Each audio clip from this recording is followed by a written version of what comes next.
What's going on, everybody? I'm Patrick Chapla, founder of POWLAX and creator of POWLAX Master Coach, and in this video we're going to be talking about how to get the most out of running line drills. So line drills are a staple in the lacrosse community because it's a stick skill drill that is extremely easy to set up, extremely easy to run, players understand it, and therefore can really focus in on developing the right techniques of passing, catching, ground balls, and dodging. But in a lot of cases, especially in the youth environment, coaches aren't getting as much as they could be out of the drill because they're running it incorrectly.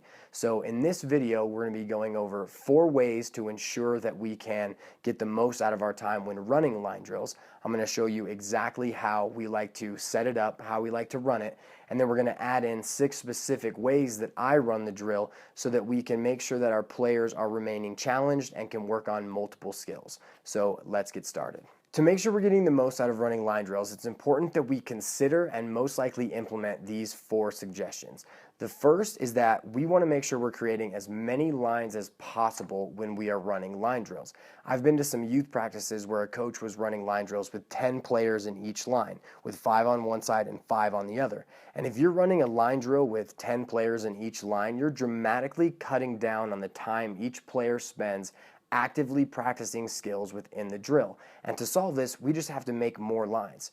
So for a general rule, I really like to tell my players that there can be no more than 6 players in each line, with 3 on one side, 3 on the other. And if I have my ideal situation, I like to make sure that we have 3 players. One of the players will start with the ball on one side and then 2 on the other side. This will keep things even as they go and will make sure our players are getting as many touches as possible.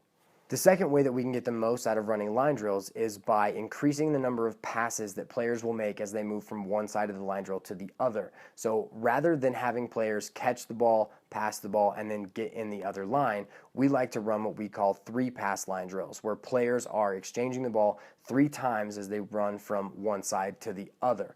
This also adds another element where players have to throw varying distances as they're going through the drill. We're going to show you exactly how we like to run this a little bit later on in the video. The third way that we can make sure we're getting the most out of line drills is by ensuring that players are doing skills the exact same way that they would be in a game. And so our example for this is ground balls. In a lot of ground ball drills that I've seen, players are actually picking up ground balls and then rolling it to a teammate, which would never happen in a game. And we want to duplicate what's in the game as we practice. So in any line drill you run, make sure you're having players pick up the ball and throw it to a teammate. The fourth and final way that we can get the most out of running line drills is by adding in specific skills. So whether it be fakes, split dodges, or behind the back passes, it's important that we integrate more than just basic passing and catching skills. Now let's get into how we're going to set it up. To set up line drills, players will set up in 2 lines facing each other 30 to 40 yards apart. I recommend using cones to make sure players are not getting too close together, but you do not have to use cones.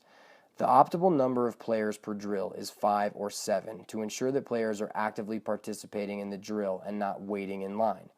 Set up as many drills as you need to for the number of players you have, and make sure that each line has some extra balls in case balls are dropped. Essentially, the drill is run by having the first player in one of the lines, in this case X1, run towards the other line with the ball and throw it to the first player in the other line, in this case X4. X1 will then go to the back of the line that he threw to. Once X4 catches the ball, he will run towards the opposite line, throw the ball to X2, and then get in the back of that line. This is the basic way line drills work, but now we're going to cover 6 innovative ways that you can run the drill to get more out of it. First is 3 passes. 3 passes is run by having players complete 3 passes each time they are in the drill. This will give each player more touches, make them react quicker, and give them the experience of throwing a multitude of distances. In our example, X1 will pass immediately to X4, X4 will pass back to X1, and X1 will pass back to X4. X1 will then get into the back of the line, and X4 will pass to X2. X2 will pass back to X4, and X4 will pass back to X2, and the drill will continue like so. This should be run with both right and left hands. Second is pass ground ball. X1 will pass to X4, X4 will pass it back, and then X1 will roll the ball to X4. As X1 gets to the back of the line, X4 will pick up the ball and throw it to X2. This emulates a game scenario much better than having to roll the ball after picking it up. X2 will pass back to X4, and X4 will roll it to X2, and the drill will continue. The third variation that we like to do is called pass flip over the shoulder. Players will integrate 3 new skills: a flip, a wide turn, and an over-the-shoulder catch. X1 will pass the ball to X4, and they will pass each other. As they pass each other, X4 will toss the ball up in the air about head height on the stick side of X1.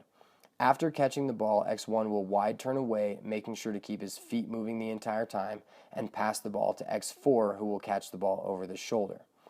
X4 will then pass to X2, and the drill will continue. The fourth variation that we like to run is 3 passes, play defense. Just like it sounds, X1 will pass to X4, X4 will pass back to X1, and X1 will pass back to X4. Then X1 will break down and play defense on X4. Depending on the age and skill level of the players, you can work on a variety of different defensive approaches and checks, as well as some offensive dodges and stick protection. I usually like to start with strong hand approaches versus a split dodge or same side split.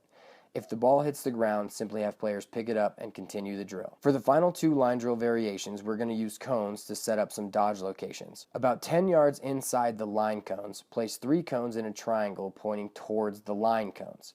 Make sure to put them on both sides and make sure that they are about 4 yards from each other. The first set using these new cones is a split dodge to a step back. In our example, X1 will start running towards the cones. At the first cone, he will split or same side split towards one of the next 2 cones.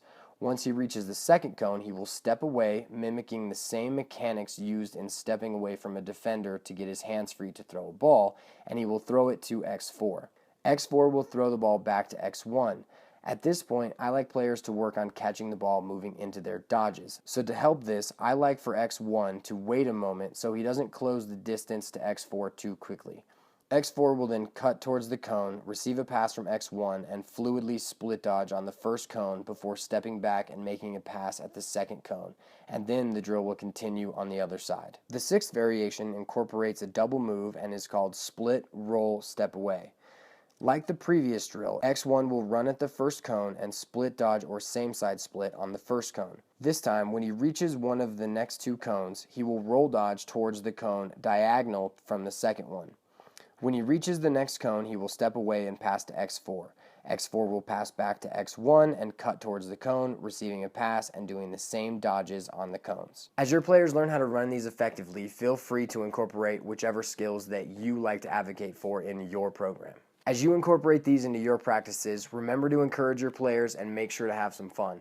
If you have any questions, comments, or suggestions for me, you can email me at patrick@powlax.com. Make sure to check out the other videos at powlaxmastercoach.com. If you really like this video, make sure to share it, and I will see you in another video.